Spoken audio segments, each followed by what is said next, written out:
Bonjour à tous et bienvenue pour votre rendez-vous hebdomadaire sur les marchés financiers. Une semaine marquée par un accroissement des craintes d'un ralentissement de l'économie mondiale, conduisant à une nette détente sur les taux souverains, mais des indices actions qui résistent toujours. Le durcissement des conditions financières en œuvre depuis maintenant 12 mois commencerait-il à impacter l'économie réelle ? C'est l'inquiétude qui a gagné le marché cette semaine après la publication aux États-Unis d'indicateurs d'activité qui retombent.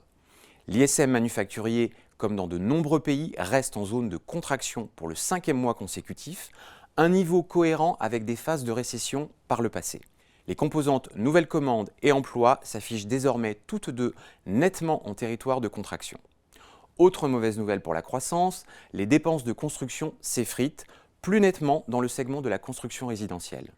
Enfin, l'indice ISM Service ressort en nette baisse, principalement sous l'effet de la composante nouvelle commande, sans oublier le rapport ADP traduisant un net ralentissement des créations d'emplois en mars dans le secteur privé. Plus tôt dans la semaine, le rapport sur le nombre de postes ouverts en forte baisse pour février et au plus bas niveau de 2 ans avait donné une indication sur le rééquilibrage en cours du marché du travail américain, un indicateur très surveillé par la Fed pour mesurer les effets de sa politique monétaire. En zone euro, l'estimation finale de l'indice PMI des services pour le mois de mars est revue à la baisse. Les PMI services espagnols et italiens surprennent néanmoins à la hausse, comme dans le secteur manufacturier. Les pressions inflationnistes sont restées fortes sur le mois.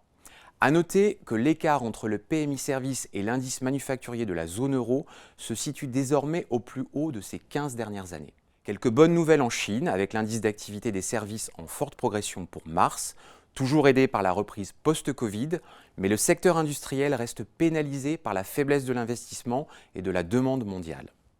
Au final, les craintes sur la dynamique de l'activité mondiale persistent, favorisant le recul des taux souverains à 10 ans, qui se détendent sur la semaine de 20 points de base sur le Bund à 30 points de base aux États-Unis, tandis que les spreads de crédit enregistrent une semaine d'écartement. Ce vendredi férié en Europe pourrait néanmoins être propice à de la volatilité avec la publication des données mensuelles sur les emplois non agricoles aux États-Unis. Avant la publication de ce chiffre, les marchés restent partagés entre une hausse supplémentaire de 25 points de base et une pause lors de la prochaine réunion de la Fed début mai. Bon week-end à tous et à la semaine prochaine.